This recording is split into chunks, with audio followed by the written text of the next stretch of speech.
அருட்பெருஞ்சோதி அருட்பெருஞ்சோதி தனிப்பெரும் கருணை அருட்பெருஞ்சோதி. எல்லா உயிர்களும் இன்புற்று வாழ்க, வள்ளல் மலரடி வாழ்க வாழ்க, கொல்லா விரதம் குவளை எல்லாம் ஓங்குக, நல்லோர் நினைத்த நலம் பெறுக, நன்றி நினைத்த எல்லோரும் வாழ்க இசைந்து. உலக மக்களே, அறிவார்ந்த அன்பர்களே, ஆன்மநேய ஒருமைப்பாடுடைய அன்பர்களே, அருட்பெருஞ்சோதி ஆண்டவருடைய திருவிளையாடலை பார்த்து கொண்டிருக்கிறோம். அருட்பெருஞ்சோதி ஆண்டவர் ஆதியும் அந்தமில்லாமல் தோன்றிய இறைவன், சுயமாக தோன்றிய இறைவன். அருட்பெருஞ்சோதி ஆண்டவர் என்ற ஒரு இயற்கை உண்மை விளக்க கடவுள் இருப்பதையே மறைத்து விட்டார்கள். அருட்பெருஞ்சோதி ஆண்டவருடைய திருவிளையாடல் இந்த பிரபஞ்சத்தில் எப்படியெல்லாம் நடந்து கொண்டிருந்தது என்பதை நாம் திருவெட்பாவிலிருந்தே பார்த்து கொண்டிருக்கிறோம். அருட்பெருஞ்சாண்டவர் ஏராளமான திருவிளையாடல்கள் செய்திருந்தாலும் கூட கலியுகத்தினுடைய கடைசி திருவிளையாடல் கலியுகம் 1900 ஆண்டுகளிலே முடிந்துவிட்டது என்பதை நமது பிள்ளை பெருமான் அவர்கள் தெளிவாக குறிப்பிட்டிருக்கிறார்கள்.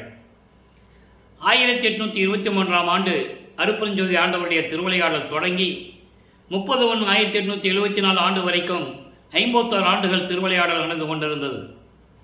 அதற்கான காரணம், இந்த பிரபஞ்சம் தோன்றிய காலத்திலிருந்தே 4 யுகங்களிலும் தோன்றி கிரேத யுகம், திரேத யுகம், துவார யுகம், கலியுகம், இந்த 4 யுகங்களிலுமே தோன்றி, இந்த 4 யுகங்களிலுமே தோன்றிய பதத்தலைவர்கள் சமயங்களை தோற்றுவித்து சைவம், வைஷ்ணவம், கௌவாரம், காணாபத்தியம், சௌரம், சாகதம் என்ற சமயங்களை எல்லாம் உருவாக்கி, மார்க்கங்களையும் உருவாக்கி, கிரேத யுகம் என்பது கலங்க மார்க்கம், திரேத யுகத்திலே திராவக மார்க்கம், துவார யுகத்திலே நவநீத மார்க்கம், கலியுகத்திலே பஸ்ப மார்க்கம், அதன் பிறகு தாச மார்க்கம், சர்புத்திர மார்க்கம், சக மார்க்கம், சமய மார்க்கம்.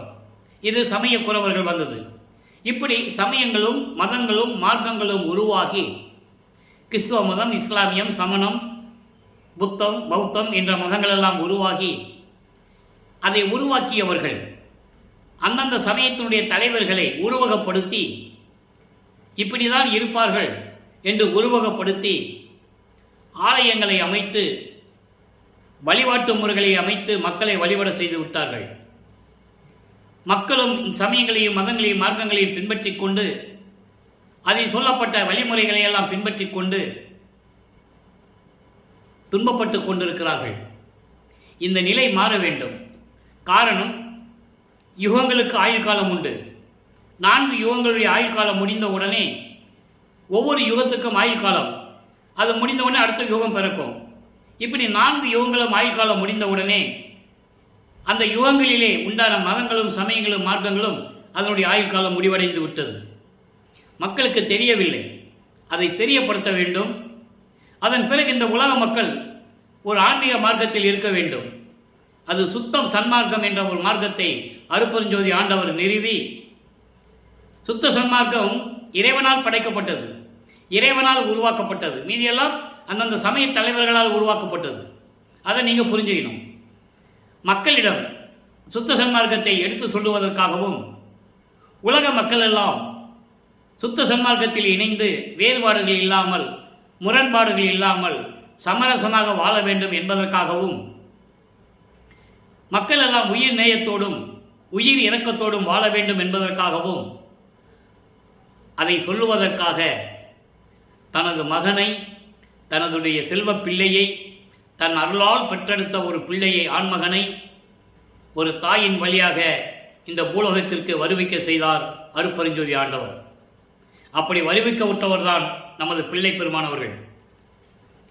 பிள்ளை பெருமானவர்கள் வருவிக்க விட்ட பிறகு எப்படியெல்லாம் சமயங்களும் மதங்களும் மார்க்கங்களும் இருந்தன உண்மையை கூறுகிறார். அதுக்கு முன்னால் இருந்தவங்கள உண்மையை யாரும் சொல்லலை, இருந்தன. இவரும் எப்படி சமயங்களையும் மதங்களையும் மார்க்கங்களையும் பின்பற்றி கொண்டிருந்தார். அதன் பிறகு சுத்த சன்மார்க்கத்தை பெற்ற பிறகு அதனுடைய நிலை என்ன, சுத்த சன்மார்க்கத்தினுடைய நெறிகள் என்ன, ஜீவகாருண்ய ஒழுக்கம் என்றால் என்ன, உயிர் இரக்கம் எப்படி இருக்க வேண்டும் என்ற நிலைகளெல்லாம் மக்களிடம் கூறியதை திருவெட்பாவிலிருந்து நாம் பார்த்து கொண்டிருக்கிறோம். இந்த 51 ஆண்டுகளையும் அருட்பெருஞ்சோதி ஆண்டவர் 8 ஆண்டுகளாக பிரித்து தன் மகனுக்கு அருளை கொடுத்து கொண்டிருக்கிறார். தன் மகனை சமயங்களிலும் மதங்களிலும் மார்க்கங்களிலும் இருக்க செய்து மக்களோடு மக்களாக உலாவ விட்டு அதன் பிறகு இந்த சமயங்களும் மதங்களும் மார்க்கங்களும் சொல்லப்பட்ட நெறிகள் உலக மக்களுக்கு தேவையில்லை என்ற உண்மையை சொல்ல வேண்டும். அதற்காக தன் மகனை அங்கே இருக்க வைக்கிறார். அந்த நிலையை நாம் பார்த்து கொண்டிருக்கிறோம். அதனால் நீங்கள் புரிஞ்சுக்கணும். இதுவரைக்கும் வள்ளற்பெருமானை பற்றி கூறியவர்கள் எல்லாம் ஏதோ ஒரு மனித பிறவி எடுத்தார் என்றும் மனிதனாகவே வாழ்ந்தார் என்றும் இப்படியே தான் சொல்லிக் கொண்டிருந்தார்கள். அவர் ஒவ்வொரு யுகத்திலையும் இருந்தவர் என்பதையும்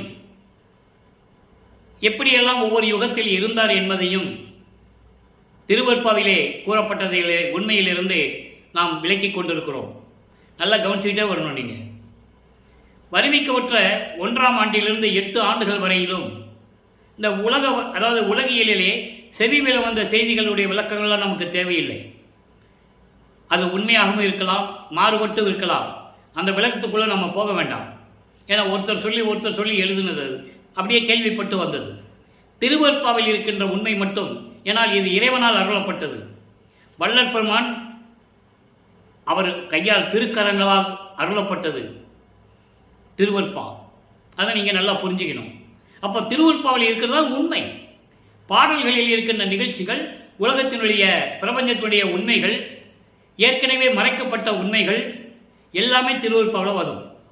இப்போது வள்ளற்பெருமானவர்கள் 8 ஆண்டுகள் வரைக்கும் அவர் மனம் ஒரு நிலையில் இல்லாமல் நமது குழந்தை இறைவன் குழந்தை பருவத்தில் என்ன தெரியும் யோசிச்சு பாருங்க. 8 வயசுக்குள்ள இருக்கிறாரு. அவருக்கு வயசு இல்லை, வருவிக்கவுற்று 8 ஆண்டுகளுக்குள்ள இருக்கிறார். அப்போ அந்த நிலையில் இருக்கும்போது அவருக்கு எப்படி என்ன மனநிலை இருக்குன்னு நீங்க கொஞ்சம் நினைச்சு பாருங்க. வீட்டிலையும் இருக்க முடியாது, பாடசாலைக்கு பள்ளிக்கூடத்துக்கும் போக முடியாது, வந்துட்டார், வெளியே வந்துட்டார்.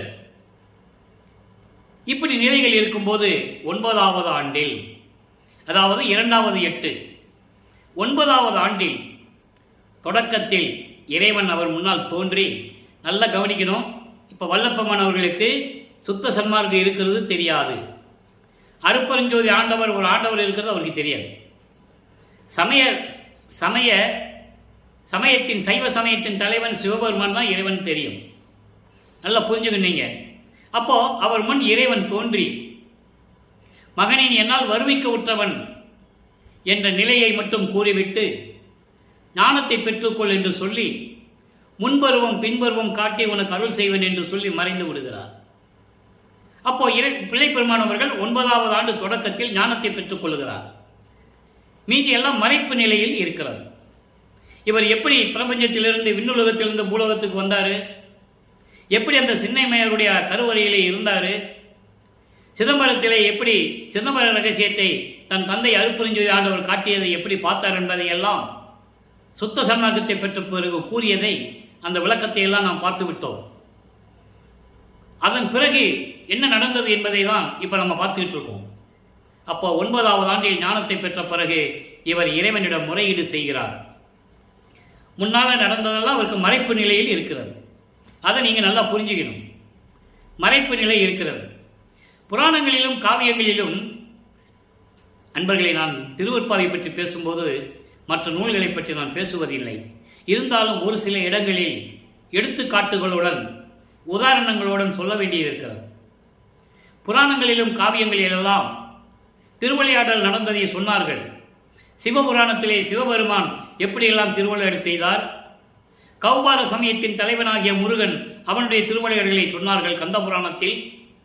இப்படி எல்லாருடைய திருவிளையாடலை சொல்லும் பொழுது திருவருட்பாவில் இருக்கின்ற இறைவனுடைய திருவிளையாடலை யாரும் சொல்லவில்லை.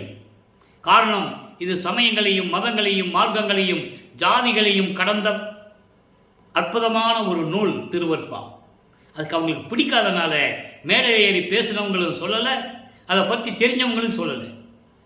அதை நீங்கள் நல்லா புரிஞ்சுக்கணும். அதனால தான் மக்களுக்கு தெரியல. இப்போது 9ஆவது ஆண்டு தொடக்கத்தில் இவர் சமயங்களையும் மதங்களையும் மார்க்கங்களையும் பின்பற்றி கொண்டு திருநூறு பூசிக்கொண்டும், சைவ சமயத்தின் அடையாளம் வள்ளற்பெருமான் சொல்வார் பாட்டில், அந்த விளக்கத்தில் நம்ம சொல்லிட்டோம், ஏற்கனவே பார்த்துட்டோம். சைவ சமயத்தினுடைய அடையாளம் திருநீறு பூசிக்கொள்வது, உத்தராட்சமாலை போட்டுக்கொள்வது, காவி உடை அணிந்து கொள்வது, இதெல்லாம் சைவ சமயத்தினுடைய அடையாளம். ஆனால் நம்ம பிள்ளை பெருமான் அவர்கள் பாருங்க, இயற்கையாகவே அவர் காவி உடை அணிந்ததில்லை. திருநூறு பூசிக்கொட்டுகிறார், உத்தராட்ச மாலையை போட்டுக்கொள்ளுகிறார், கழுத்தில் ஒரு உத்தராட்ச கோட்டையை மாட்டிக்குவார். இதெல்லாம் உண்டு. யாரையும் குருவாக ஏற்றுக்கொண்டதில்லை, யாரையும் தீட்சை பெற்றதில்லை. அந்த நிலையில் அவர் இருந்து கொண்டிருக்கும் போது திருவருள் முறையீடு என்ற ஒரு பதிகம் உருவாகிறது. 1ஆம் திருமுறை பதிகம் 6, மொத்தம் 232 பாடல்களை கொண்டது. இன்னைக்கு 208வது பாடலை பார்க்க போறோம். உருமத்திலே பட்ட புண் புழு போல் இவ்வுலக நடை கருமத்திலே பட்ட என் மனம். நல்லா கவனிக்கணும். உருமத்திலே பட்ட புண் புழு போல உலக நடை கருமத்திலே பட்ட என் மனம்தான் நின் கலல் அடையும் தருமத்திலே பட்டது இன்றே என்று என்னும் தன்னையும் அந்தோ மருமத்திலே பட்ட வாலியை போன்று. மருமத்திலே பட்ட வாலியை போன்று. இங்க வாலின்னா அம்பு. நான் விளக்க சொல்றேன். வாலியை போன்று வருத்துவதே. இது பாடல். இந்த பாடலுடைய விளக்கம் பாருங்க. இறைவனிடம் முறையீடு செய்யணும். நான் உன்னால் வருவிக்க உற்றவன் ஏன் அருளை கொடுக்கலன்னு இறைவன்கிட்ட கேட்கணும். அதே நேரத்தில் இறைவனுடைய நிலைமையும் சொல்லணும். அதே நேரத்தில் இவருடைய மன துன்பத்தையும் சொல்லணும். மனம் எப்படி வலிக்குது, மனம் எப்படி இயங்குதுன்னு இறைவன்கிட்ட சொல்லணும். எல்லாமே இந்த பாடலில் அடங்கியிருக்கு. நெருப்பில் விழுந்த உருமத்திலே பட்ட என்பது 2 விதமாக சொல்லலாம். நெருப்பிலே பட்ட புழு போல. நெருப்பில் புழு பட்ட என்ன பண்ணுவோம்? துடிக்கும், செத்து போகும். இடியில் வருகின்ற மின்னல் வருகின்ற அந்த நெருப்பு, மின்னல் வரும்போது புழு மேலே பட்டுச்சுன்னா புழு துடிக்கும். ஆக நெருப்பிலே பட்ட புழு போலவும் அல்லது இடி மின்னலில் வருகின்ற அந்த உஷ்ணத்தை பட்டு அந்த உஷ்ணம் பட்டு துடிக்கின்ற புழு போல இந்த உலக வாழ்க்கையில் சிக்கி உன்னால வருவிக்க உற்று இந்த உலக வாழ்க்கையிலே சிக்கி துன்பப்பட்ட எனது மனம் இருக்கிறதே, இப்பொழுதுதான் உனது திருவடியை நினைத்து வணங்கி எப்படியாவது அருளை பெற வேண்டும் என்று துடிக்கிறது. இப்பதான் அதுக்கு மனசு வந்திருக்கு. நல்ல வேலை இப்பயே கொடுத்துருன்ற. இதுவரைக்கும் மனம் அலைவாய்ந்து கொண்டிருந்தது. நான் சொல்றபடி மனம் என் கேட்கவில்லை, என் வசத்தில் இல்லை. இப்போ மனம் விரும்புது. உலக வாழ்க்கையிலே இப்படியெல்லாம் புழு போல துன்பப்பட்டு சிக்கி கொண்டு இருக்கின்ற எனது மனது இப்பதான் உனது அருளை பெற வேண்டும், உன்னை வணங்கி உன் திருவடியை வணங்கி உனது அருளை பெற வேண்டும் என்று இப்பதான் விரும்புகிறது, துடிக்கிறது, கொடுத்துடுன்ற துடிக்கிறது. இறைவா, ஐயோ மார்பிலே அம்பு பாய்ந்தால் அதை வாலின்னு சொல்றாரு. பள்ளிக்கூடத்துக்கு வர இல்லி இருக்குல்ல, அது வாலின்னா அம்பு. அதாவது மருமத்திலே பட்ட வாலி என்பது ஒரு வில்லில் இருந்த அம்பு புறப்பட்டு மார்பிலே பட்டால் எப்படி வலிக்குமோ அதுபோல எனது மனம் வருந்துகிறது. இறைவனுடைய அருளை பெற முடியாமல் இருக்கிறோமே என்று மனம் வருந்துகிறது.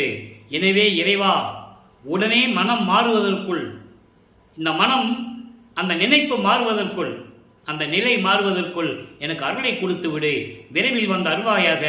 போதும் இறைவா, உன்னால் வருவிக்க ஒற்று இவ்வளவு துன்பங்கள் நான் அடைந்து கொண்டிருக்கிறேன் என்று சொல்லி முறையீடு செய்கிறார். இப்போ வல்லப்பமானவர்கள் 13வது ஆண்டு தொடக்கத்தில் திருவருள் முறையீடு செய்யும் போது திருவொற்றியூரில் அவர் போகல. தனிமையிலே ஒரு இடத்தில் இருக்கும்போது இறைவனிடம் முறையீடு செய்து கொண்டிருக்கிறார்.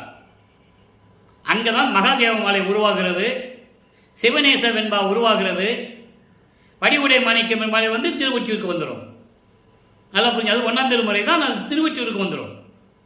திருவடி புகழ்ச்சி, சிவநேச வெண்பா, நெஞ்சறிவுறுத்தல், கலிவெண்பா, விண்ணப்பக்களி, இதெல்லாம் 1ஆம் திருமுறையில் இருக்கு, பெண்டிங்கில் இருக்கு, நிலுவையில் இருக்கு. நம்ம அப்பப்போ வரும்போது எந்தெந்த பதியத்தோட ஒப்பிட்டு சொல்லணும் அப்படின்னு இறைவன் ஒரு கட்டளை இட்டு இருக்கிறார். அந்த வழியில தான் அது போயிட்டு இருக்கும். இப்போ இது முடிஞ்ச உடனே நம்ம அடுத்து வடிவுடை மாணிக்க மலைக்கு போயிடுவோம். அதை முடிச்சுட்டு தான் நம்ம மகாதேவ மலைக்கு வருவோம். ஒவ்வொரு திருமுறையிலும் அந்த மாதிரி தான் நடக்கணும். இப்போ இந்த நிலையில் இருக்கும்போது அருள்வாயின்னு சொல்லிட்டாரு. இப்போ 13வது ஆண்டு தொடக்கத்தில் நமது பிள்ளை பெருமான் அவர்கள் முதல் முறையாக திருவொற்றியூருக்கு தியாகராஜர் பெருமானை வழிபடுவதற்காக செல்லுகிறார். எப்படியாவது இறைவனிடமிருந்து அருளை பெற வேண்டும் அப்படின்னு சொல்லி அங்கே சென்னையிலே ஏழுகணர் தெருவிலிருந்து அந்த பகுதியிலிருந்து அங்கே நேராக திருவொற்றியூருக்கு நடந்து தான் போகணும். அப்போ அவர் எங்கே போனாலும் நடந்து தான் போகணும். அதுக்கு பிறகு பறக்கும் சக்தியை பெற்றாரு. அதெல்லாம் நிறைய விஷயங்கள் இருக்குது, நம்ம பின்னால் பார்க்க போகிறோம். இப்போ நடந்து போகிறார். 13 வயது, அதாவது 13 ஆண்டுகள் நிரம்பிய நமது பிள்ளை பெருமான் அவர்கள் முதலாக திருவொற்றியூரை தியாகராஜ பெருமானை வழிபடுவதற்காக அங்கே சென்று கொண்டிருக்கிறார். அங்கே போய் தியாகராஜ பெருமானை எப்படி வழிபடுகிறார், எப்படி முறையீடு செய்தார் என்பதை பார்க்க போகிறோம்.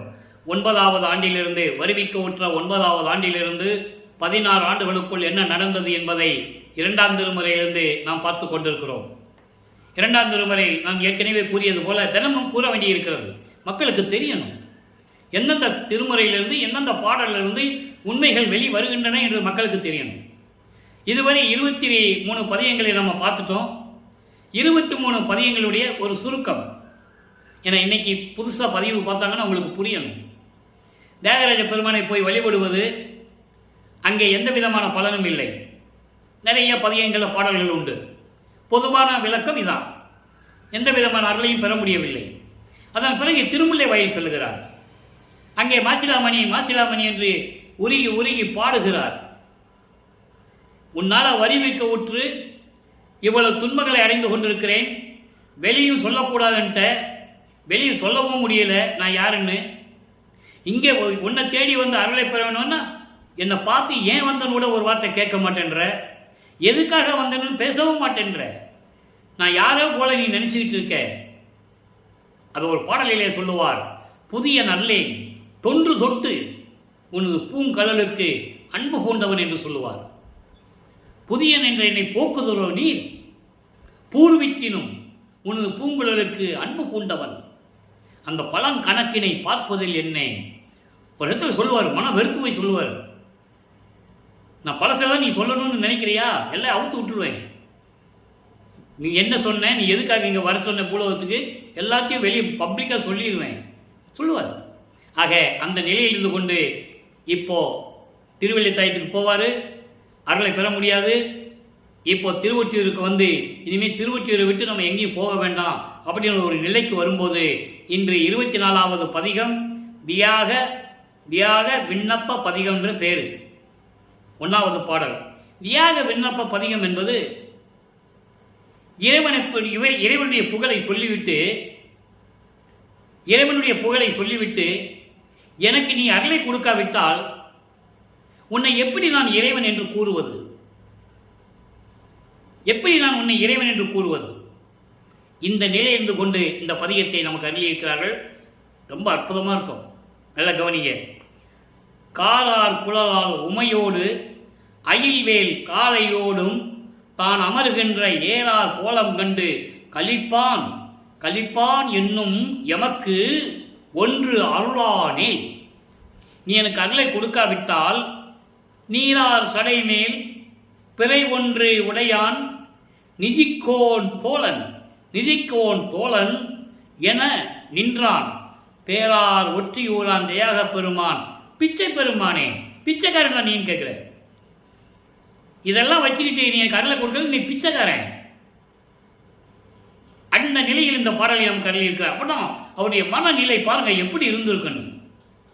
இப்படியெல்லாம் உலக மக்கள் போற்றிக் கொண்டிருக்கிறார்கள். எப்படி கருமையான மேகம் போல அழகிய கூந்தலை உடைய உமையாலை கொண்ட இறைவனே, அதுக்கடுத்து சூலாயத்தை ஏந்தி கொண்டு காலை வாகனத்தில் வருகின்ற இறைவனே, உன்னுடைய இந்த அழகான கோலத்தை கண்டு பக்கத்தில் உமையாள் காலமாட்டு மேலே உட்கார்ந்து காலை வாகனத்தில் உட்கார்ந்து நீ வருகின்ற அந்த கோலத்தை பார்த்து உனது மகன் மகிழ்வான் என்று கூட நினைக்காமல், எப்படி சொல்ற பாருங்க, இவர் போய் நிற்கிறார்ல, அப்போ நீ என்ன பண்ணணும், உமையாளோட இருக்கிற காலை மேல வாகனத்தில் வர்றேன்னு சொல்றாங்க. அந்த அழகான கோலத்தை கண்டு நம்ம மகன் மகிழ்வான் என்று நீ நினைக்காமல் அருளையும் கொடுக்காமல், ஒரு அருள் கூட கொடுக்கல எனக்கு. நீ நான் நடந்து வரேன், காலெல்லாம் வலிக்குது.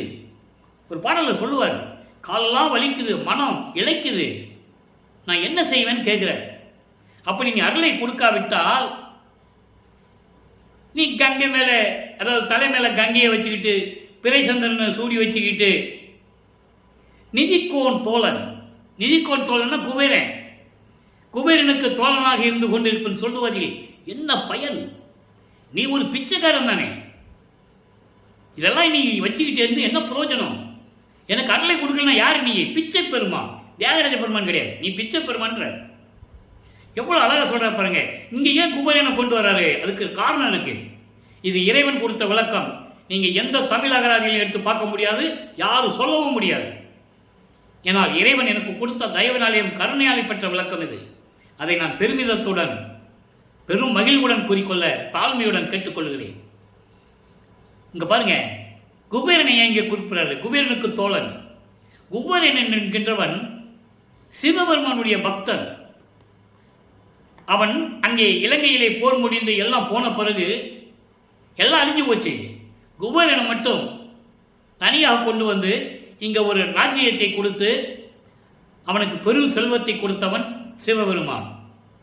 அதே குபேரன்கிட்ட போய் சீனிவாசன் என்று ஒரு அவதாரம் எடுத்த திருமால். அப்பெல்லாம் உங்கள் அவதாரம் எடுக்க வேண்டிய அவசியமே இல்லை, எல்லா அருளும் முடிஞ்சு போச்சு. யாருக்கும் தெரியாம அவனுடைய சக்தியால் சீனிவாசன் என்ற ஒரு அவதாரம் எடுத்து பூலோகத்திற்கு வந்து குபேரன்கிட்ட போய் கடன் வாங்குறான். இதுக்கு காரணம் யாரு? நாராயணன். ஏன்னா குபேரனால் இவன் கடன் வாங்கணும், அதுக்கு பிறகு பிரச்சனை வரணும், அதுக்கு பிறகு சிவபெருமானை சீனிவாசனை வதம் செய்ய வேண்டும். திருவொற்பாவில் இருக்கு, யாரும் மறுக்க முடியாது. அந்த பாடல் விளக்கெல்லாம் நான் சொல்லியிருக்கேன், பாடல் இருக்கு. அப்போ குபேரன் போய் சொல்லிடுவார் இவர், அவன் கதை முடிஞ்சிச்சப்பா, வட்டியும் வராது வசூலும் வராது, நான் உனக்கு செல்வத்தை கொடுத்தா நீ இப்படி கொடுத்துட்டு இருப்பேன்னு கேட்பார். அதான் குபேரனுக்கு தோழனாக இருந்த நீ.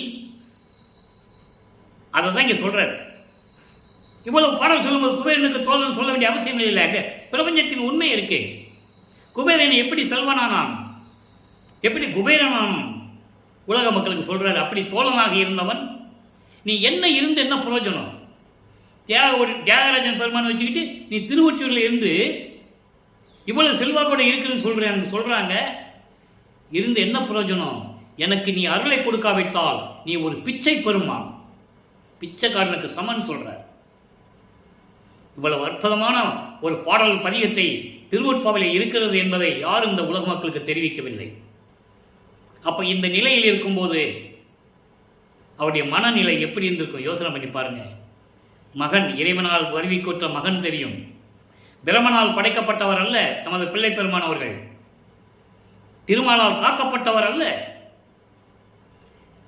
அருப்பஞ்சோதி ஆண்டவரால் அவருடைய அருளால் உருவாக்கப்பட்ட ஒரு ஆண்மகன் என்பதை இங்கே பதிவு செய்ய நான் கடமைப்பட்டிருக்கிறேன். அதை பாடல்களிலே கூறியிருக்கிறார். ஆதாரங்கள் உண்டு, யாரும் மறுக்க முடியாது. அப்ப இந்த நிலையில் இருக்கும்போது இறைவனிடம் கூறிவிட்டார். இப்போ நிலைகள் மாறுகிறது. 16வது ஆண்டிலிருந்து 3வது எட்டுக்குள்ள போறாரு. அப்போ 17வது ஆண்டிலிருந்து 27 ஆண்டுகளுக்குள் என்ன நடந்தது? இப்ப நிலைகள் மாறுகிறது. 3ஆம் திருமுறை உருவாகிறது. அங்கே 19 பதிகங்கள். இதுவரை நாம் 17 பதிகங்களை பார்த்து விட்டோம். 18வது பதிகத்திலே 6வது பாடல். அந்த 17 பாடலுடைய ஒரு விளக்கம், சுருக்கம், விளக்கத்தின் சுருக்கம். இப்போ இவர் தியாகராஜ பெருமானை பார்க்க போறார். இப்போ இவர் எங்கேயும் போறதில்லை, திருமல வாயிலுக்கோ திருவள்ளித்தாயத்துக்கோ போறதில்லை. போய் என்ன பிரயோஜனம்? நடந்து நடந்து கால் தான் வலிக்குது. அப்போ அங்க இருக்கும்போது இப்போ என்ன பண்றாரு? தியாகராஜ பெருமான் காட்சி கொடுக்குறாரு. ஆக காட்சி கொடுத்துட்டாரு, நம்ம கிட்ட வருவாருன்னு நினைச்சிட்டு இங்க இருப்பாரு, மறைஞ்சிடுவாரு, பேசுறது இல்லை. அப்போ இவருடைய மன ஏக்கத்தை, அவருடைய துன்பத்தை நாரையிடமும் கிளிகளிடையும் தூது அனுப்புவார். அந்த பதியத்தை நம்ம பார்த்தோம். நாரை விடும் தூது, நாரையும் கிளி விடும் தூதுன்னு சொல்லுவார். அதை நம்ம பார்த்துட்டோம். அப்போ இந்த நிலைகள் இருக்கும்போது போன நாரையும் கிளிகளையும் டைரக்ட் பண்ண மட்டும் போகும், திரும்பி பதில் வராது. அப்போ என்னடா இது இப்படியெல்லாம் நடக்குதுன்னு சொல்லி ஒரு குரத்தி பண்ணிட்டு போய் குறி கேட்க போவார். அங்கே சோழி உருண்டாதானே குறி சொல்றதுக்கு, அதுவும் வேலைக்காகாது. அப்புறம் ஒரு ஜோசியம் பார்க்குற ஒருத்தர்கிட்ட போவார், அங்கேயும் வேலை நடக்காது. அதன் பிறகு எப்படி இவருடைய மனநிலை இருந்தது? இவரை தன்னை தலைவியாகவும் இறைவனை தலைவனாகவும் உருவகம் செய்து உள்ளத்தை தோழியாக வர்ணனம் செய்து எப்படி பாடல்களை அருளினார் என்பதை 17வது பதியத்தில் பார்த்தோம். அதாவது வளர்ப்பு தாய் சொல்லுவாள், வளர்ப்பு தாய் இவளை தலைவியை வளர்த்த வளர்ப்பு தாய், நீ இப்படியே போயிட்டு இருக்கிறியே, அவனை கல்யாணம் பண்ணி நீ என்ன பண்ண போற? அதாவது பெண்ணாக உருவப்படுத்தினால் காதலை சொல்ல வேண்டும் என்றால் அந்த மாதிரி ஒரு பதியத்தை உருவாக்கி இருக்கிறார். அதன் மூலமாக உலக மக்கள், அந்த மக்கள் தன்னை எப்படி ஏளனப்படுத்தினார்கள், எப்படி கேலி செய்தார்கள், கிண்டல் செய்தார்கள் என்பதை அந்த பாடல்களிலே நாம் பார்த்தோம். ஒரு பெண் காதலிக்கும் போது, ஒரு ஆண்மகனை காதலிக்கும் போது அந்த காதலன் அந்த பெண்ணை பார்க்காமல் இருப்பதும், அந்த காதலியை சந்தோஷப்படுத்தாமல் இருப்பதையும், அந்த காதலி ஏங்குவதையும் ஒவ்வொரு பாடலிலும் பார்த்தோம். அப்படின்னு என்ன அர்த்தம்னா, இவர் இறைவன் மேல் காதல் கொண்டிருந்தாலும் கூட இறைவன் இதுவரையும் அருளை கொடுக்கவில்லை. அப்போ இவர் மனம் எப்படியெல்லாம் ஏங்கியது என்பதையும், இவரை பார்த்து எப்படியெல்லாம் ஏளனமாக பேசினார்கள் என்பதையும் பாடல்களிலே பார்த்தோம். அதற்கு பதில் தெரிவித்திருந்தார். நீங்க என்ன சொன்னாலும் சரி, ஏன்னா இவர்கள் சொல்லுவாங்க, அதான் சூட்சமமான விளக்கம். ஏன்பா ராமலிங்கம், அப்போ அவர் பேர் ராமலிங்கம் தானே, அருட்பிரகாச வள்ளலார், திரு அருட்பிரகாச வள்ளலார் என்று வழங்கியது மக்கள். பிள்ளை பெருமான் என்று சொல்லுவது செல்வப்பிள்ளை அவர் பேர், அது அருட்பெருஞ்சாண்டவர் வச்ச பெயர் பையனுக்கு. அதனால தான் நான் பிள்ளை பெருமான் என்று, அதாவது அந்த அந்த ஆசையின் காரணமாக நான் சொல்லுவது. வள்ளற்பெருமான் என்று சொல்லுவேன், ஆனால் பிள்ளை பெருமான் என்று சொல்லுவது எனக்கு மிக ஆனந்தம். ஏன்னா அவர் பேரே செல்வப்பிள்ளை, இறைவன் வைத்த பெயர். அருட்பெருஞ்சாண்டவர் தன் மகனுக்கு வைத்த பெயர் செல்வப்பிள்ளை பாடல்களிலே உண்டு. கொல்லை என இன்பம் கொடுத்தாய், நினது செல்வப்பிள்ளை என எனக்கு பெயரிட்டாய், தெல்லமுதம் அளித்தாய், அழகா சொல்லுவார், பாடல் உண்டு. அப்போ இந்த மாதிரி இருக்கும்போது பிள்ளை பெருமான் அவர்கள் என்ன பண்றாரு, பதில் சொல்றாரு. இவரை கிண்டல் பண்ணுவாங்கல்ல, ஏன்பா இந்த மாதிரிலாம் அலைஞ்சிக்கிட்டு இருக்க, அவங்ககிட்ட அருள் வேலைலாம் வாங்க முடியாது, அவனே சோத்துக்கலாம் அலையிறான், பிச்சை எடுத்துக்கிட்டு இருக்கான், இருக்க இடையில சுடுகாட்டில் போய் படுத்து கிடக்கிறான், கழுத்தில் மாலை போட முடியாமல் மண்டை போடுகளை சொருவிட்டு இருக்கிறான், நீ போய் அவனை கட்டி பிடிச்சைனா கழுத்தில் பாம்பு வேற இருக்கு, பாம்பு கொத்துமே, மண்டை போடுவோம் மார்புகளை இடிக்குமே, இப்படியெல்லாம் அந்த பாடல்கள் இருக்கும். உலக மக்கள் சொல்லியிருப்பாங்க, அதுக்கு இவர் பதில் சொல்லுகிறார். எப்படிப்பட்டவனாக இருந்தாலும் சரி, அவன் பிச்சை எடுத்தாலும் சரி, சுடுகாட்டில் படுத்திருந்தாலும் சரி, கபாலி மாதிரி வீரபத்திர மாதிரி தெரு தெருவா சுற்றி இருந்தாலும் சரி, அவன் பிச்சை எடுத்தாலும் சரி, கந்த துணியை கட்டியிருந்தாலும் சரி, அவன் மீது உள்ள காதலை நான் விடவே மாட்டேன், கனவிலும் விட மாட்டேன் என்று சொல்லுவார். அந்த பதியங்களெல்லாம் நம்ம பார்த்துட்டோம். இப்போ அந்த 18வது பதியத்தில் ஆற்றா விரகம் என்பது காதலனுடைய அந்த அன்பு கிடைக்கவில்லை, அவன் தன்னோடு மகிழ்ந்து இருக்கவில்லை, சந்தோஷமாக இருக்கவில்லை என்று சகிக்க முடியாத நிலையில் மனம் வேதனைப்படுவது, அதை தோழியிடம் சொல்லுவது, மனைவியிடம் சொல்லுவது போல உலக மக்களுக்கு தெரிவிக்கிறார். அதான் ஆற்றா விரகம். இதை விரக தாபம் என்று சொல்லுவார் வளர்ப்புமானவர்கள். தாபம் என்றால் ஏக்கம், சலிப்பு, சகிக்க முடியாத ஒரு தன்மை. விரக நோய் என்று சொல்லுவார், அதை ஒரு நோய் என்றே சொல்லுவார்.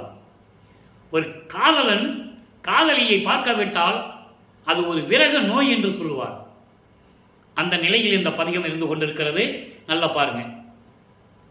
வில்லை மலையாய் கைகொண்டார், வில்லை மலையாய் கைகொண்டார், விடம் சூழ் கண்டர், விரிபொழில் சூழ் தில்லை நகரார் ஒற்றியுள்ளார், சேர்ந்தார் அல்லர். நமக்கு தேவை சேர்ந்தார் அல்லர். அதான் அண்டர்லைன் அந்த வார்த்தை, சேர்ந்தார் அல்லர். நான் அவர் பால் ஒல்லை அடைந்து நின்றாலும் உன்னை அணைதல் ஒருபோதும் இல்லை எனிலோ என் செய்கேன், என்னை மடவார் இகழ்வாரோ. பெண்கள் எல்லாம் என்னை காரி துப்புவார்களே, ஏளனமாக பேசுவார்களே என்று சொல்லுகிறார். தன்னை ஒரு பெண்ணாக உருவகப்படுத்தியதனால் வர்ணனம் செய்து சொல்றாரு. அதனால உலக மக்களை பற்றி என்ன சொல்றாருன்னு பார்ப்போம். ஓகே, அதாவது இமயமலையை வில்லாக வளைத்த இறைவன், முதல்ல இறைவனுடைய பெருமையை சொல்றாரு. அப்போ சிவபெருமான் தான் இறைவன் என்று சொல்லிக் கொண்டிருக்கிறார். அருட்பெருஞ்சோதி ஆண்டவர் அப்படி யாருன்னு அவருக்கு தெரியாது, இனிமே தான் தெரியும். 4வது எட்டில் தான் தெரியும். 3வது எட்டு என்பது 24 ஆண்டுகள் வரைக்கும் அது தெரியாது. ஆனால் இவர் அறியாமலே இவருக்கு சில சக்தியெல்லாம் உண்டு. பாம்பு வரும்போது இவரை கடிக்காமல் திரும்பி போறது, இது இறைவனுடைய திருவிளையாடல். தன் மகனுக்கு எந்த விதமான பாதிப்பும் வந்துடக்கூடாது என்பதற்காக. அதே நேரத்தில் இவரோடு இருந்த நட்பு வட்டாரத்தில் இருந்தவர்கள் எல்லாம் பார்த்து இவருக்கு ஒரு மரியாதை கொடுக்க வேண்டும். அதுவரையிலும் அவரை யாரும் மதித்ததில்லை.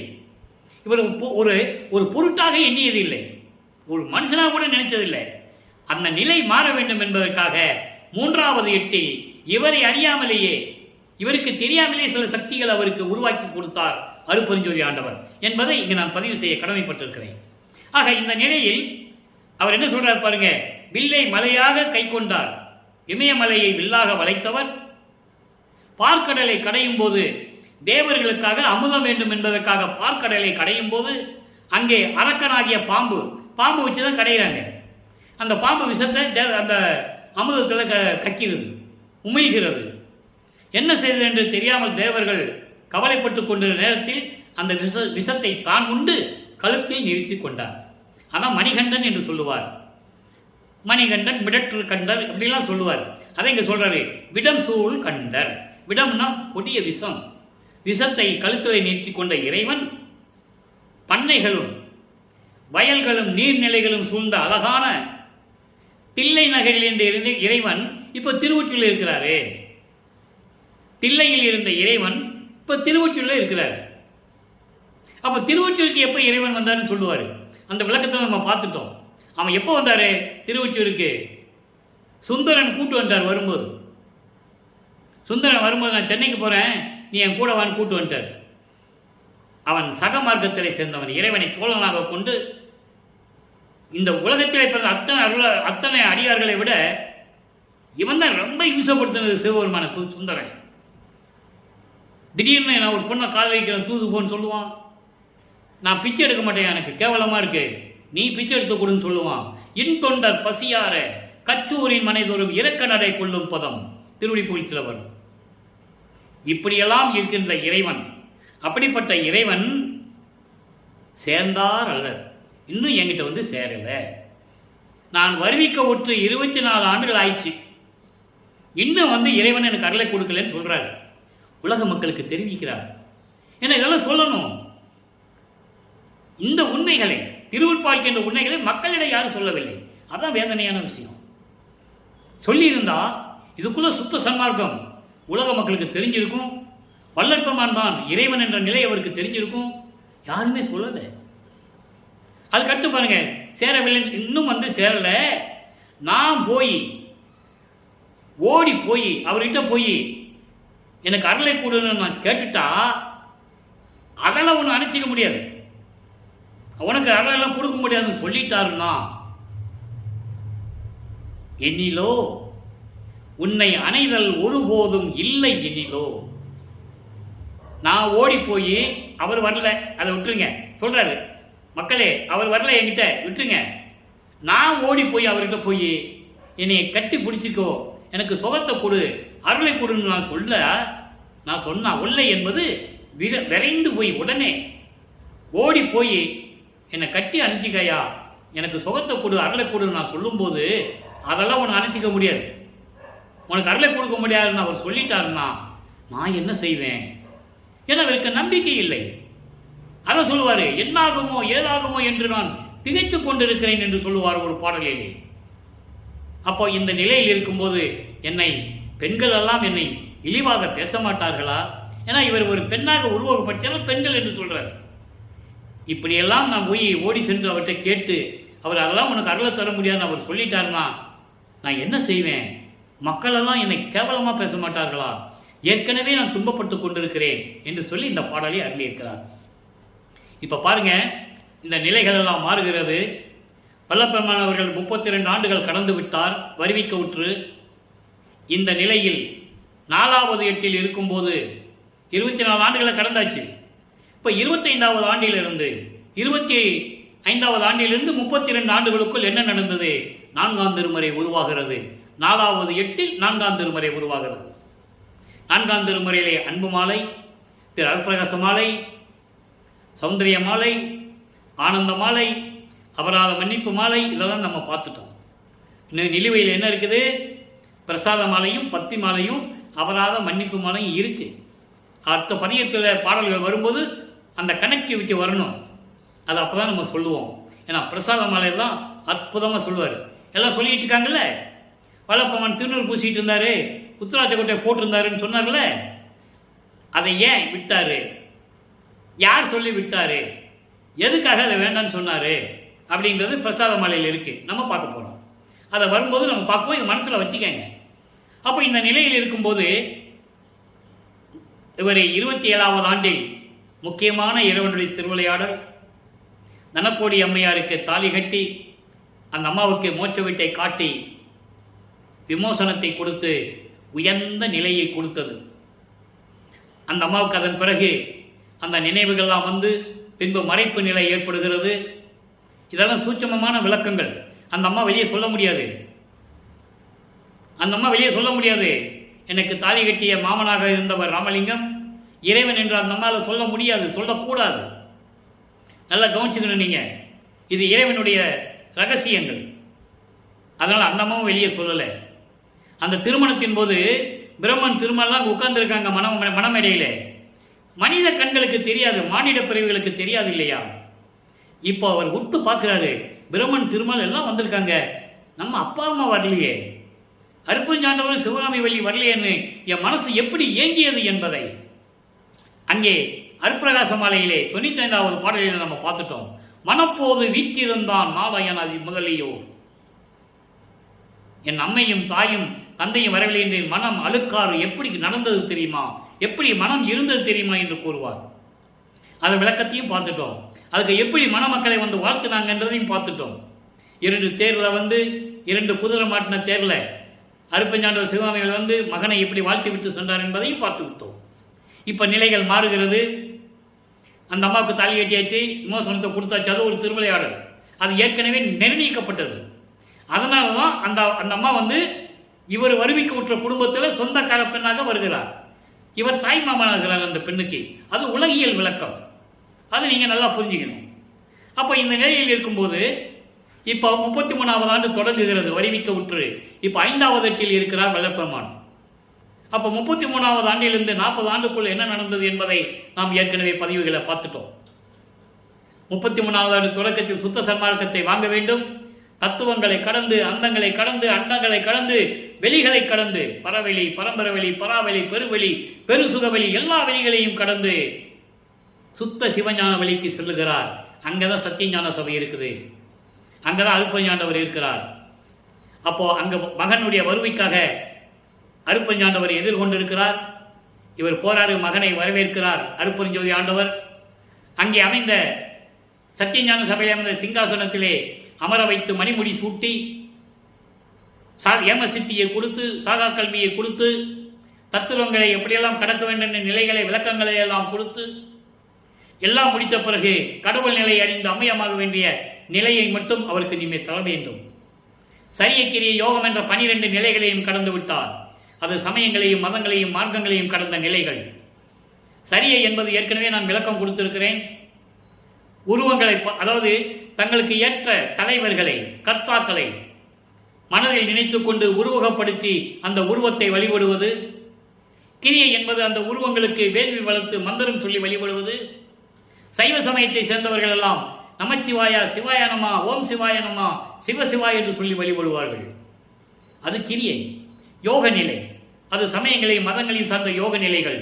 கண்ணம் மூடிக்கிட்டு நாள் கணக்கில் இருக்கிறது, மணிக்கணக்கில் இருக்கிறது. சுத்த சன்மார்க்கத்துக்கு யோக நிலை இல்லை. அது என்ன தபம், என்ன யோகம் என்பதை வல்லற்பமானவர்கள் தெளிவாக கூறியிருக்கிறார்கள். அதை நம்ம பின்னால் பார்க்க போகிறோம். அதை எங்கே வச்சு பார்க்க போகிறோம்? அங்கே மேட்டுக்குப்பத்துக்கு வரும்போது 3வது ஆண்டு கடைசி 3வது ஆண்டு இருக்குல்ல, அதில் வரும்போது நம்ம அந்த யோக நிலையெல்லாம் நம்ம சொல்லுவோம். சுத்த சன்மார்க்கத்தின் யோக நிலை என்ன, எப்படி செய்யணும், எப்படி இறைவனை வேண்டணுன்ற அந்த நிலைகள் இருக்குது.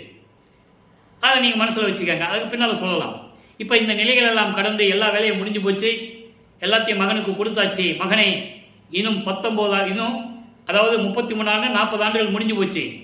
நீ 11 ஆண்டுகள் பாக்கி இருக்கிறது மகனே, நீ பூலோகத்திற்கு சென்று வா என்று சொல்லி தந்தையும் மகனும் உரையாடி அவர் நேராக கருங்குழிக்கு வந்து சேர்கிறார். கருங்குழியிலே 9 ஆண்டுகள் இருக்கிறார். அங்கே நிலைகள் தந்தையும் மகனும் எப்படி உரையாடினார்கள் என்பதையும், இனிமேல் ஜீவகாருண்ய ஒழுக்கம் உருவாக வேண்டும், உலக மக்களுக்கு தெரியப்படுத்த வேண்டும். பசியின் கொடுமை என்ன, பிணியின் கொடுமை என்ன, ஜீவகாருண்யத்துடைய 7 பகுதிகளுடைய விளக்கங்கள் என்ன என்பதை அங்கே தந்தையும் மகனும் உரையாடுகிறார்கள். அதன் விளக்கத்தை தன் மகனுக்கு கொடுத்து விட்டு செல்லுகிறார் அருட்பெருஞ்சோதி ஆண்டவர். அதன் பிறகு கரும்புலியை விட்டு வெளியே வர வேண்டும், தர்மசாலையை உருவாக்க வேண்டும் என்ற ஒரு நிலை வரும்போது எந்த இடத்தில் நிறுவுவது என்ற அது ஏற்கனவே நிர்ணயிக்கப்பட்டது. சும்மா உலகியலுக்காக அந்த பார்வதிபுர மக்களிடம் நமது பிள்ளை பெருமானோர் பேசுகிறார்கள். ஏற்கனவே கேள்விப்பட்ட மக்கள் தானம் கொடுப்பதற்கு தயாராக இருக்கிறார்கள். அந்த இடத்தை இவர் பெற்றுக்கொண்டு கருங்குழியிலிருந்து நேர தர்மசாலை நிறுவுவதற்காக இங்கே வடலூர் வருகிறார். பார்வதிபுரத்திலே அமர்ந்து கொண்டு ஒரே நாளில் தர்மசாலையை 1867 ஆண்டு 23/5/1867, சில பேர் தேதிகள் கிழமைகள்லாம் மாறி வரும், அதெல்லாம் நீங்கள் கணக்கில் வச்சுக்க வேண்டாம். சில பேர் 25/5/1867 சொல்லுவார்கள், சில பேர் புதன்கிழமை என்று சொல்லுவார்கள், சில பேர் வெள்ளிக்கிழமை என்று சொல்லுவார்கள். அதெல்லாம் அந்த விளக்கத்துக்குள்ளே நம்ம போக வேண்டாம். 1867 தர்மசாலை நிறுவினார், அதான் நமக்கு முக்கியம். அப்போ அங்கே ஒரே நாளிலே தர்மசாலையை நிறுவி அன்றே அணைய அடுப்பை ஏற்படுத்தி பசியோடு வருகின்ற ஜீவர்களுக்கு பசியை போக்குகிறார் நமது இறைவன் பிள்ளை பெருமான் அவர்கள். ஏன் இறைவன் சொல்றேன், அவர் ஏற்கனவே அருட்பெருஞ்சோதி ஆண்டவருடைய சொரூபம். அது பின்னால் சொல்லுவார். பாடல்கள் நம்ம அடிக்கடி விளக்கத்தையும் பார்த்துருக்கோம். நானும் அவரும் வேற வேற இல்லை, 2 பேரும் ஒன்று தான் சொல்லுவார். அதை நம்ம மேட்டுக்குப்பம் வரும்போது நம்ம அங்கே சொல்லுவோம். இப்போ வல்லப்பெருமானவர்கள் 6வது எட்டில் இருந்து கொண்டிருக்கிறார். 6×8 = 48. 41வது ஆண்டிலிருந்து 48 ஆண்டுகளுக்குள் என்ன நடந்தது என்பதை இப்போ பார்த்து கொண்டிருக்கிறோம். அதில் முக்கியமானது 1867 தர்மசாலையை அமைத்து பசியோடு வருகின்றவர்களுக்கு பசியாற்றுவது. அங்குதான் ஜீவகாருண்ய ஒழுக்கம் உருவாகிறது. ஜீவகாருண்ய ஒழுக்கத்துடைய விளக்கம் நம்ம பின்னால் சொல்ல போகிறோம். எப்போ இங்கே தர்மசாலையை விட்டு நீங்குகிறாரோ, இங்கிருந்து இந்த இடத்தை விட்டு எப்போ அங்கே மேட்டுக்குப்பம் போகிறாரோ அப்போ நம்ம ஜீவகாருண்ய ஒழுக்கத்தை பற்றி சொல்லுவோம். அது வரைக்கும் இறைவனுடைய திருவிளையாடல் தான் சொல்லணும். எப்படி சமாதி வற்புறுத்தல், எப்படி எழுவார் மேடையை அமைத்தார், எப்படி ஞான சபையை அமைத்தார் என்பதை பின்னால் பார்க்க போகிறோம். இப்போ சமாதி வற்புறுத்தல் மட்டும் இங்கே இருக்கும்போது கூறியிருப்பார், ஜீவகாருண்ய ஒழுக்கத்தையும் பற்றி சொல்லியிருப்பார். அதையெல்லாம் நம்ம பின்னால் பார்க்க போகிறோம். இன்னைக்கு சமாதி வற்புறுத்தலாம் இன்னையிலேருந்து சொல்ல போகிறோம். இப்போ வல்லப்பெருமானவர்கள் 48 ஆண்டுகள் உள்ள இருக்கிறார். இனி பேலன்ஸு 3 வருஷம் பாக்கி இருக்குது. அது அங்கே மேட்டுக்குப்போம். இப்போ நல்லா பாருங்கள், 6ஆம் திருமுறை என்னென்ன உருவாச்சுன்னு நம்ம இது வரைக்கும் பார்த்து விட்டோம். இப்போது 80வது பதிகம் திருவடி பெருமை, இறைவனுடைய பெருமை, இறைவனுடைய அருளாற்றல் எப்படிப்பட்டது என்பதை இன்னைக்கு பார்க்க போகிறோம். 3வது பாடல் இன்னைக்கு. செம்பவள திருமலையோ மாணிக்க விளப்போ செல்லும் ஜோதி தனி பிளம்போ செவ்வண்ண திரளோ. நல்லா கவனிச்சுட்டே வரணும். செவ்வண்ண திரளோ அம்மதத்து திரு அம்பதுமன் நல்லா நினைக்காங்க. அம்பதும திருவிளங்கும் அகலத்தான் பிரம்மன் அரண் முதலோர் ஐவர்களும் அப்பால் நின்றோரும் எம்பரம் என்று எம்பெருமான் புறவண்ணம் எதுவோ என்பாரேல் அகவண்ணம் யார் உரைக்க வல்லார். புறவண்ணத்தையே பார்க்க முடியல இறைவனை, அப்புறம் ஏன் அவருடைய அகவண்ணத்தை பார்க்க முடியும்? தம்பரம் என்று என்னை அன்று மனம் புரிந்தார். அண்டர்லைன். அவர் என்ன விஷயம் சொல்ல வர்றார் என்றதை மட்டும்தான் விளக்க நமக்கு தேவை. கனக சபையின் நாதர் அவர் பெருமை சாற்றுவது என் தோழி. நான் ஏற்கனவே கூறியது போல இவரை தலைவியாகவும் இறைவனை தலைவனாகவும் வர்ணனை செய்து தோழியிடம் சொல்லுவது போல உலக மக்களுக்கு சொல்லுகிறார். எப்படி? நல்ல கவனிங்க. இறைவனுடைய நிலை யாருன்னு யாருக்கு தெரியாதான். செம்பவள மலையா இது, மாணிக்க விளக்கா, இல்ல அக்கினி போன்ற தனி பிளம்பா, செந்நிறத்தில் இருக்கின்ற நிறம் கொண்ட இறைவனா என்று யார் யார் பார்க்க முடியலையா? அம்பதும திருவிளங்கும் அகலத்தான். திருமாலை சொல்றார். 3 அடி மண்ணளந்தான் என்று சொல்லுவார்கள். வாமன அவதாரத்தில் உலகத்தை அளக்கிறானா, அதான் அகலத்தான் சொல்றார். அது அம்பதும திருவிளங்கும் என்றால் திருமகளின் கணவன். லட்சுமியின் கணவன் அகலத்தான். லட்சுமியின் கணவன் திருமாலும் பிரம்மனும் ருத்திரனே அவன் என்று சொல்கிறார்.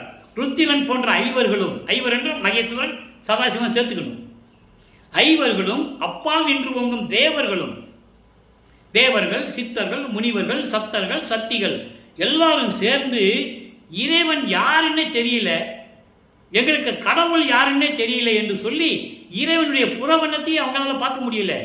இறைவன் எப்படி இருக்கான்னு கூட அவங்களுக்கு தெரியலன்னு சொல்றாரு. அப்படிப்பட்ட இறைவனை அகவண்ணத்தில் எப்படி பார்ப்பார்கள்? புறவண்ணத்திலே இறைவனை பார்க்க முடியல. திருமால் சரி, பிரம்மன், ருத்திரன், மகேஸ்வரன், சதாசிவம், தேவர்கள், சத்தர்கள், முத்தர்கள், சித்திர்கள் யாராக இருந்தாலும் சரி, அவர் எப்படி இருப்பாருன்னே தெரியல. பிளம்பா இருப்பாரா, மாணிக்க மலையா இருப்பாரா, செந்நிறத்தில் இருப்பாரா, இப்படி கூட இவங்களால பார்க்க முடியலன்னா பிற அவருடைய உள்ளத்துல எப்படி இறைவன் இருப்பான்னு அவங்களை நினைச்சுக்கிட்டு இருக்க முடியும்? அப்படிப்பட்ட இறைவன் தம்பரம் என்று என்னை அன்று மனம் புரிந்தார். தம்பரம் என்பது எனக்கு உரிமையானவன், எனக்கு சொந்தமானவன், என்னால் உருவாக்கப்பட்ட மகன். அதான் தம்பரம். எனது மகனடா நீ, எனது செல்வ மகனாச்சே என்று சொல்லி அன்று வந்து என்னை ஆண்ட இறைவன், அன்று வந்து என்னை ஆண்ட இறைவன் என்று 9வது ஆண்டில் கருவிலே சின்னம்மையார் அவர்களுடைய கருவறையில் இருக்கும்போது ஆண்டது அது வேறு. அங்கே ஒளி காட்டியது, அருளமும் கொடுத்தது, எல்லாமே வேறு. ஆனால் உலகியலுக்காக ஆண்டது வந்து 9வது ஆண்டில். 9வது ஆண்டில் என்னை அன்று மனம் புரிந்தார் என்பது என்னை ஆட்கொண்டார், ஞானத்தை கொடுத்தார், அருளை கொடுத்தார். கனக சபை நாதர் அந்த பெருமையை சாற்றுவது யாரால முடியும்? என்னால தான் முடியும், வேறு யாராலையும் முடியாது என்று சொல்லி அந்த பாடலை நமக்கு அருளி இருக்கிறார்கள். அடுத்து புனித குலம் பெருமாறு புகழல். உலக மக்களை கூப்பிடுறார். புனித குலம் என்பது சமரச சுத்த சன்மார்க்க சத்திய சங்கம். அதான் புனிதமான குலம். பாடலிலே சொல்லுவார். அற்புதமான பாடல்கள் தான் உண்டு. மக்களே, இறைவனை பற்றி எப்படி சொல்லுவார் தெரியுமா? இவர் கேட்பார், ஐயா என் தந்தையே, நான் உன்னை போற்றி பாடுகின்றேன். உன்னால் வருவிக்க உற்றவன். நான் எந்த பாடசாலையிலையும் போய் கல்வி கற்கவில்லை. நான் பாடிய பாடல்களில் இலக்கண இலக்கிய பிழைகள் இருந்தால் மன்னித்துக் கொள்ளுவாயாக என்று சொல்லுகிறார். அப்ப அவர் சொல்றாரே, மகனே, நீ புனித குலத்தின் தலைமகன், உன் பாடலில் பிழை இருக்குமா? என்னால் நீ வருவிக்கூற்றவன் அல்லவா, எப்படி பிழை இருக்கும்? நான் ஆராய்ந்து பார்ப்பதில்லை. நீ பாடுகின்ற பாடலெல்லாம் என்னை சார்ந்தது, எப்படி பிழை இருக்கும் என்று கூறுவார். அதான் புனித குலத்தினுடைய தலைவன் அருட்பெருஞ்சோதி ஆண்டவர், சுத்த சன்மார்க்கத்தின் தலைவன். இவர் பொதுச் செயலாளர். அவர் சொல்லுவார், இவர் செய்வார், அவ்வளவுதான். அந்த நிலையில் இருக்கும்போது உலக மக்களுக்கு எப்படி சொல்றாரு? உடம்பு வருவகை அறியீர். உலக மக்களே, நீ எப்படி பிறந்தன்னு கூட உனக்கு தெரியல. இந்த உடம்பு எப்படி வந்தது? இந்த மனித பிறவி எப்படி உனக்கு கிடைச்சது? மாண்பான பிறவி மனித பிறவி, உயர்ந்த பிறவி மனித பிறவி எப்படி கிடைச்சதுன்னு உனக்கு தெரியாது. அந்த உடம்புக்கு உயிரை எப்படி காப்பாற்றணும்னு உனக்கு தெரியாது, உங்களுக்கு தெரியாது. உடல் பருக்க உண்டு நிஜம் உறங்குவதற்கே அறிவியல். தினமும் சாப்பிட வேண்டியது, படுத்து படுத்து உடம்பை சுகமாக வச்சுக்க வேண்டியது, உடம்பு பருக்கிற அளவுக்கு சாப்பிட வேண்டியது, தூங்க வேண்டியது, அது மட்டும்தான் உங்களுக்கு தெரியும். மடம் புகும் பேய் மனத்தாலே மயங்குகின்றேன். மாயைகளையும் மயக்கங்களையும் சுமந்து கொண்டு உலக விடயங்களாகிய மண்ணாசை பெண்ணாசை பொன்னாசையை வைத்துக்கொண்டு மயங்குகின்றேன். உலக மக்களே, மனத்தை வசப்படுத்தீர். மனதை ஒருநிலைப்படுத்த முடியவில்லை உங்களால். அதே நேரத்தில் மனதை ஒருநிலைப்படுத்தக்கூடிய வழிமுறை இருக்கிறது. வசப்படுத்தும் வழித்துறை கற்று அறியீர். மனதை ஒருநிலைப்படுத்துவதற்காக வழி இருக்கிறது. அது கூட உங்களுக்கு படிக்காம இருக்கிறீங்க, தெரிஞ்சு கொள்ளாம இருக்கிறீங்க. சுத்த சன்மார்க்க நெறிய படிங்கன்னு சொல்ற. அது சொல்லிட்டு சொல்றார் பாருங்க, இடம்பெறும் பொய் வாழ்க்கையிலே இன்ப துன்பம் அடுத்தே எண்ணி எண்ணி இழைக்கின்றீர். உலக மக்களே, உலக வாழ்க்கையிலே உண்டான ஆசைகளிலே பெரு விருப்பம் வைத்துக் கொண்டு சம்பாதிக்க வேண்டும், பொருள் சேர்க்க வேண்டும், அழகான பெண்ணை மணந்து கொண்டு வாழ்க்கையிலே இல்லற வாழ்க்கையிலே காமத்தோடு இருக்க வேண்டும், இப்படியெல்லாம் ஆசைப்படுகிறீர்கள். அது மட்டும் இல்லாமல் வருகின்ற இன்ப துன்பங்களை எல்லாம் எண்ணி எண்ணி இழைக்கின்றீர், வருத்தப்படுகின்றீர்கள். ஏழை உலகிலே ஒன்றும் தெரியாமல் அறியாமையில் இருந்து கொண்டிருக்கின்ற உலக மக்களே, ஒன்றும் தெரியாமல் இருந்து கொண்டிருக்கிறீர்களே. அடுத்து சொல்வார் பாருங்க, நடம்புரி என் தனி தந்தை வருகின்ற தருணம். அதான தனி தந்தை, தந்தை தானே எல்லாம் சொல்லுவாங்க. அதான தனி தந்தை, தனி தலைவன், தனி இறைவன், ஒரே இறைவன் அருட்பெருஞ்சோதி, என்னுடைய தனி தந்தை, ஆதியும் அந்தமெல்லாம் தோன்றி சுயமாக தோன்றிய இறைவன், ஒப்பற்ற இறைவன் எனது தந்தை. அவர் வருகின்ற தருணம் வந்துவிட்டது, நன்னியது வந்துவிட்டது. நீங்களும் சீக்கிரம் வாருங்கள், புண்ணியம் சாருவீரே. சுத்த சன்மார்க்கத்துடைய தலைவன் என் தந்தை வருகின்ற நேரம் வந்துவிட்டது, அருளை கொடுக்க வந்து கொண்டிருக்கிறார். உலக மக்களே, நீங்களும் வாருங்கள், சுத்த சன்மார்க்கத்தில் சேர்ந்து கொள்ளுங்கள்,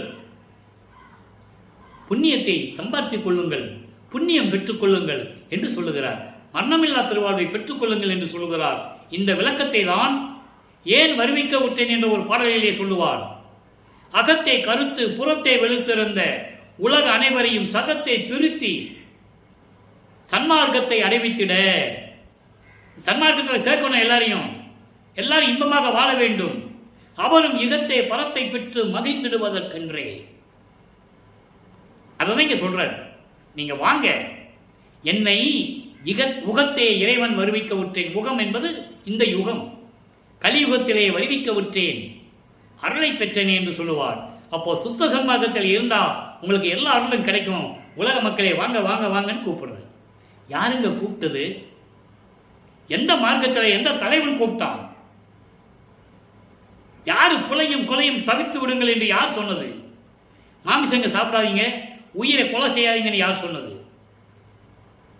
இதான் நிலை. கொல்லா நெறியே குருவர்கள் நெறியென பல்கால் எனக்கு பகிர்ந்தமை சிவமே. அகவல், அருட்பெருஞ்சோதி அகவல். ஆக இப்படிப்பட்ட நிலையில் இருக்கின்ற இறைவன் வந்து கொண்டிருக்கிறார், விரைவில் வாருங்கள் என்று சொல்லுகிறார். அடுத்து பாருங்க, சுத்த சிவநிலை. பன்மார்க்கம் பசையற்று ஒளிந்தனவே, சன்மார்க்கம் ஒன்றே தலைத்ததுவே, சொன்மார்க்கத்து எல்லா உலகமும் இசைந்தனவே, எம்பெருமான் கொல்லா நெறி அருளை கொண்டு. எம்பெருமான் அருட்பெருஞ்சோதி ஆண்டவருடைய அருளை கொல்லா நெறி அருள் கொண்டு. கொல்லா நெறி அருள் எது? சுத்த சன்மார்க்க நெறி. சுத்த சன்மார்க்க நெறியை கொண்டு சுத்த சன்மார்க்கம் எல்லா உலகங்களிலும் தலைத்து விட்டது. பல மார்க்கங்கள் மடிந்து விட்டன, செத்து விட்டன. பசையற்று, பசையற்று என்றால் செல்லாமல் போய்விட்டது, செயலற்று பசைந்தற்று மடிந்து விட்டு சாம்பலாகி விட்டது. சுத்த சன்மார்க்கத்தை பெற்றுக்கொள்ளுங்கள் என்று சுத்த சிவநிலையிலே கூறிவிட்டார். இப்போ சமாதி வற்புறுத்தல் இன்றைக்கு 1வது பாடல். 1வது பாடல் இதான் தொடக்க பாடல். மொத்தம் 10 பாடல்களை கொண்டது. முதல் பாடலை பார்க்க போறோம். ஆய் உரைத்த அருட்பெருஞ்சோதி வருகின்ற தருணம் இதே அறிமின். உலக மக்கள் சொல்றார், ஆய் உரைத்த அருட்பெருஞ்சோதி வருகின்ற தருணம் இதே அறிமின் என்றே வாய் உரத்த வார்த்தை எந்தன் வார்த்தைகள் என்கிறார் இம்மனிதர். இவர் யார் சொன்னதை நம்பினாங்க? அந்த மன வருத்தத்தை சொல்றார்.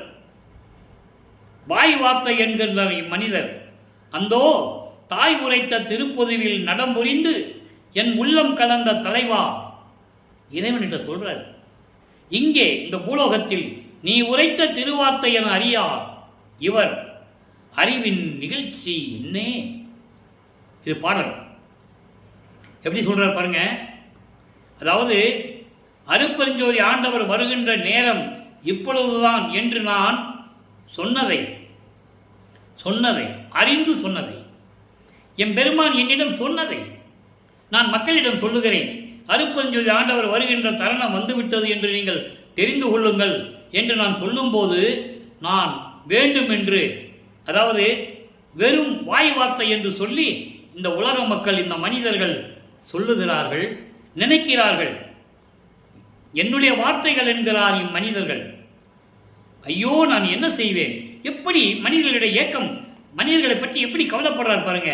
தாய் உரைத்த திருப்போதுவில் நலம் புரிந்து என் உள்ளம் கலந்த தலைவா.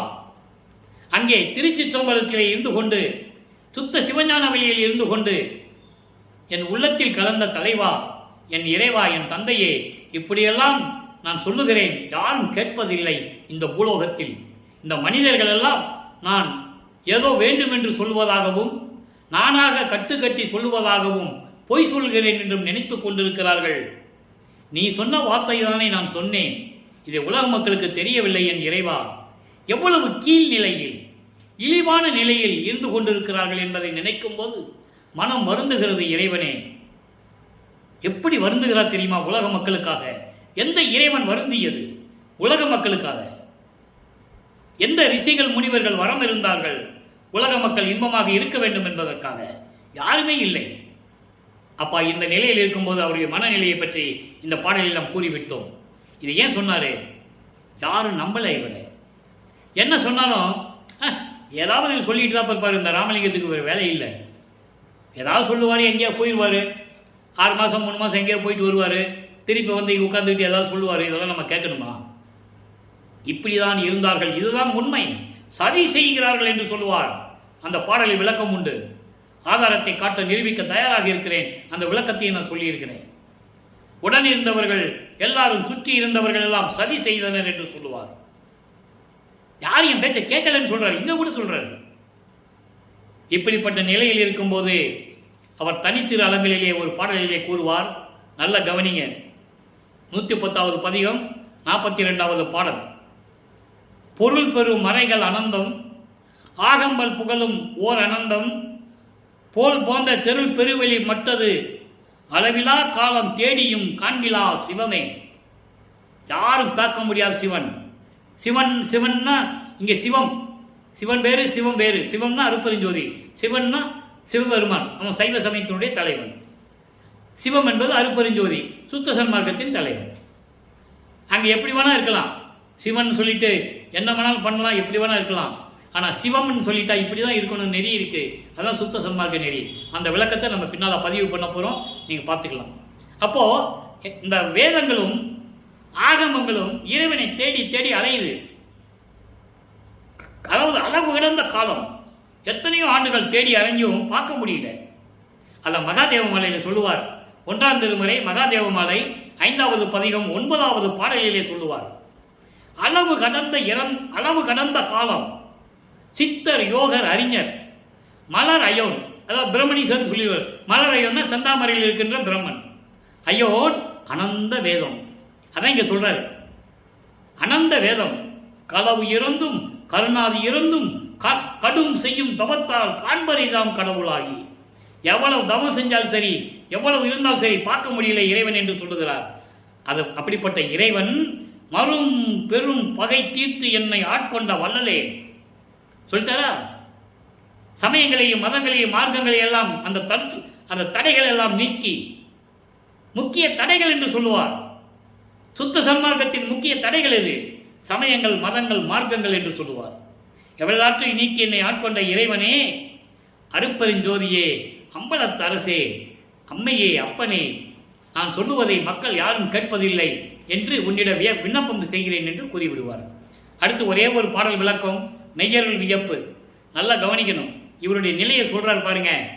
7 நிலைகள் ஓங்கும் தெய்வமாடம் ஒன்றிலே ஏற்றி கலிக்க வைத்தாய், அதன் மேல் இலங்கும் குன்றிலே வாழும் பரிசும், வாழ்கின்ற பரிசும், கவிக்கும் குடையும், மதிக்கும் தூசுமே மகிழ்ந்து கொடுத்து பின்னும் கொடுத்தாய் மணி பொற்காசுகள்.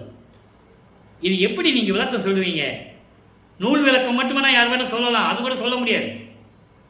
இறைவன் கொடுத்த சுத்த சன்மார்க்க விளக்கம் எப்படி தெரியுமா? இறைவா, 7 நிலைகள் விளங்கி கொண்டிருக்கின்ற 7 நிலைகள் என்பது விந்து, நாதம், பரவிந்து, பதநாதம், திக்கிராந்தம், அதிக்கிராந்தம் போன்ற 7 நிலைகளோடு விளங்கி கொண்டிருக்கின்ற சிற்றம்பலத்திலே கடவுள் நிலையில் என்னை வைத்தாய், ஏற்றி கழிக்க வைத்தாய், கடவுள் நிலை ஏற்றி என்னை மகிழ வைத்தாய். அதற்கு மேல் விளங்குகின்ற சுத்த சிவஞான வெளியிலே உட்கார வைத்து, அதை நான் சொன்னேன், இருக்கையில் உட்கார வைத்து மணிமகுட சூட்டுவார் சொன்னார்ல, அதை சொல்றார். சுத்த சிவஞான வெளியிலே அந்த இருக்கையிலே உட்கார வைத்து வாழும் பரிசும் மரணமில்லா பெருவாழ்வு, கவிக்கும் கொடை. கவிக்கும் கொடை மணிமுடி சூட்டுவது. அந்த கிரீடம் பார்த்தீங்கன்னா தலையில் கவுக்கிறது, ஆனால் மேலே கொடை மாதிரி இருக்கும். அதான் கவிக்கும் கொடை. அதோடு மட்டுமல்ல, மதிக்கும் தூசு. தூசு என்றால் ஆடை. இவர் எப்போ பார்த்தாலும் வெள்ளையாடை போட்டுட்டு முக்காடு போட்டுட்டு இருக்கிறான்னு சொல்லி தன் மகனுக்கு பட்டாடை கொடுத்து விலை உயர்ந்த அணி ஆபரணங்களை எல்லாம் கொடுத்து பார்த்து மகிழ்கிறார். யாரு? அருட்பெருஞ்சாண்டவர். அதான் இங்க சொல்றார், மரணமில்லா பெருவாளை கொடுத்து எனக்கு மணிமடம் சூட்டி அப்படி ஆடை ஆபரணங்களை எல்லாம் என்னை அழிய செய்து மகிழ்ந்தாய். அதோடு மட்டுமல்ல, மணி பொற்காசுகளையும் கொடுத்தாய், அருள் செல்வத்தை கொடுத்தாய் என்று சொல்லுகிறார். அப்ப அங்கிருந்து வரும்போது எல்லாத்தையும் கழட்டி வச்சுட்டு வெள்ளாடை போட்டுட்டு இங்க வந்துடுவார். அதான் உண்மை. அதான் திருவருப்பாவில் கண்ட உண்மை. அங்கே எல்லாம் இருக்கும் அவருக்கு. அங்க எங்க சொல்லுவார் அருட்பெருஞ்சாண்டவர், உனக்குன்னு ஒரு உலகம் இருக்கு மகனே, உனக்குன்னு ஒரு உலகம் இருக்கு. பிரம்மன் திருமாலாம் எப்படி இருக்கிறாங்களோ அதே மாதிரி உனக்கு உலகம் இருக்கு, நீங்க வந்துருன்னு சொல்லுவார். என்னை விட்டு எனது மக்கள் ஒரு நொடியும் பிரிந்து இருக்க மாட்டார்கள் என் தந்தையே. நான் மக்களோடு மக்களாகவே இருக்கிறேன், இதே உருவத்தில் இருக்கிறேன், நான் இதே இருந்து கொண்டு நான் பிரபஞ்சத்தை இயக்கிக் கொண்டிருக்கிறேன் என்று சொல்லுவார். பாடல்கள் உண்டு, எல்லா விளக்கத்தையும் நம்ம பார்த்துருக்கோம். எனவே அன்பர்களே, இன்று பார்த்த இந்த பதிவில் இறைவனுடைய திருவிளையாடலையும் இறைவனிலிருந்து எப்படியெல்லாம் அருளை பெற்றுக் கொண்டார் என்பதை எல்லாம் பார்த்து விட்டோம். இப்போ வல்லப்பமானவர்கள் தர்மசாலையில் இருந்து கொண்டிருக்கின்ற நிலையில் நாம் பார்த்து கொண்டிருக்கிறோம். ஆக நீங்களும் சுத்த சன்மார்க்கத்தில் இணைந்து அருட்பெருஞ்சோதி வடிவிலே இருக்கின்ற ஜோதி வழிபாடு செய்து கொலையும் புலையும் தவிர்த்து அருட்பெருஞ்சோதி அருட்பெருஞ்சோதி தனிப்பெருங்கனை அருட்பெருஞ்சோதி என்ற மகாமந்திரத்தை உச்சரித்து இறைவனுடைய அருளையும் செல்வங்களை எல்லாம் பெற்று நீங்கள் நோயற்றில் வாழ வேண்டும், நோயற்ற வாழ்வில் வாழ வேண்டும் என்று இறைவனுடைய தயவையும் கருணையாலையும் வாழ்த்து விடைபெறுகிறேன். இந்த வள்ளலார் ஊழியன். மீண்டும் நாளை சந்திப்போம். நன்றி, வணக்கம். அருட்பெருஞ்சோதி அருட்பெருஞ்சோதி தனிப்பெருங்கருணை அருட்பெருஞ்சோதி. நாளையும் இறைவனுடைய திருவிளையாடல் தொடரும். கண்டு மகிழ்ந்து இறைவனுடைய அருளை பெற்றுக் கொள்ளுங்கள்.